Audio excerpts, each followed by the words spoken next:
After delimitation যে situation এই মুহূৰ্তে সংখ্যালঘু অলপমান এককোচ হ'লেও ক্ষমতাৰ ফালে আগবাঢ়িব লাগিব। মুছলমান মানুহৰ অসম চুক্তিৰ আধাৰত মাটিৰ পাট্টাই হওক, ভূমিহীনক ভূমি প্ৰদানেই হওক, অসম চুক্তিৰ আধাৰত কোনো আপত্তি নাই। এইটো হ'ল এটা উইন উইন সিচুৱেশ্যন, কোনো মানুহৰ আপত্তি থকাৰ কথাও নহয়। বাউণ্ডাৰীৰ ভিতৰত বিৰোধ কৰিম না বাহিৰত বিৰোধ কৰিম সেইটো কথা।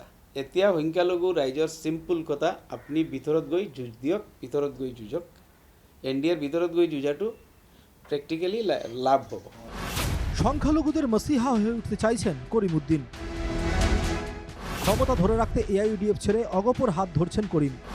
দলের মধ্য থেকে সংখ্যালঘুদের হয়ে লড়তে চান করিম, আর তাই সরাসরি বিজেপির শরিক অগপতে সামিল হতে চাইছেন সোনাইয়ের বিধায়ক করিম উদ্দিন বড়ভূঁইয়া। এআইইউডিএফের পক্ষে সরকার গড়া কোনোভাবেই সম্ভব নয়। একটা সম্ভাবনা তৈরি হলেও কংগ্রেসকে নিয়ে এখন আর কোনো আশাই নেই। তাই শেষ ভরসা অসম গণপরিষদ। এই পৰিৱেশত অসমৰ সংখ্যালঘু ৰাইজ একেবাৰে ক্লিয়াৰ, ইউডিএফে গভৰ্ণমেণ্ট পাতিব নোৱাৰে। কংগ্ৰেছেও এলায়েন্স কৰি যে গভৰ্ণমেণ্ট পাতিব বুলি এটা ধাৰণা আজিৰ পৰা 6 মাহ 1 বছৰ আগতে আছিলে, সেইটো একেবাৰে জিৰো হৈ গ'ল এতিয়া। তিনি দলবদলের কথা ভাবেননি, সমর্থকেরাই ভাবতে বাধ্য করেছেন তাকে। সংখ্যালঘুদের কথা ভেবেই অগপয় যাওয়ার সিদ্ধান্ত। য'তে গৈ আছোঁ যোৱা 1 মাহ 2 মাহৰ পৰা সংখ্যালঘু ৰাইজৰ বহু বুদ্ধিজীৱীয়ে প্ৰতিটো ছেক্টৰৰ মানুহে কয় কি কৰিব লাগে কওকচোন, এতিয়া কৰাটো কি। এতিয়া মই অতুল বৰা ডাঙৰীয়া আৰু কেশৱ মঞ্জ ডাঙৰীয়াক ক'লোঁ, আপোনালোকেতো এটা ছেকুলাৰ পাৰ্টি, আপোনালোকৰ লগত এটা কথা আছে, কমিউনিটি কজে কথা আছে, এই কথাখিনি পাতিলোঁ।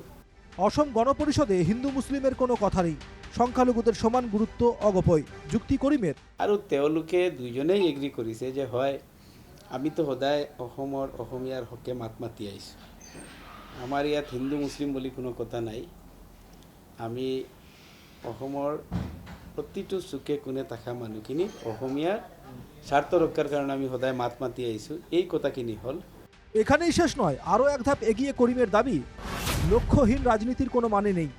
শুধু ক্ষমতার জন্য রাজনীতি করি না আমি, রাজনীতিতে একটা ভিশন থাকা উচিত। যেতিয়া ৰাজনীতিৰ কথা আহিব তেতিয়া 40% মুছলমান মানুহৰ স্বাৰ্থৰ কথা আহিব।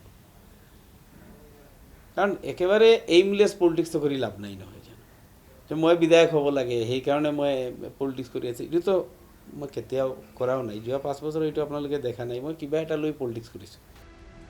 সেই রাজনৈতিক ভিশনই প্রথম তাকে এআইইউডিএফের দিকে আকৃষ্ট করেছিল। এবার সেই ভিশনই করিমকে অগপর দিকে টেনে নিয়ে যাচ্ছে। আসল কথাটাই যে ক্ষমতা, এটা যেন চেয়েও লুকিয়ে রাখতে পারছেন না সোনাইয়ের বিধায়ক। তাতেও কথা উঠিছে যে আপুনি নিৰ্বাচনটো ইউডিএফ কি কয় এজিপিৰ পৰা খেলিব না নাই। মই এইটো কৈছোঁ যে চাওক, এইটো সম্পূৰ্ণ নিৰ্ভৰ কৰিব এইটো আমাৰ সোনাই ৰাইজৰ ওপৰত। চৰ্চাটো চলি আছে, এইটোতো হয়। এআইইউডিএফের ওপর আস্থা হারিয়েছেন অসমের সংখ্যালঘুরা। গত লোকসভা নির্বাচনেও তার আভাস ছিল স্পষ্ট। এআইইউডিএফে তাই এখন অনিশ্চিত রাজনৈতিক ভবিষ্যৎ, আর তাই নিজের রাজনৈতিক ভবিষ্যৎ সুনিশ্চিত করতেই অগপর হাত ধরতে চাইছেন করিম, আর মুখে সংখ্যালঘু কল্যাণের কথা।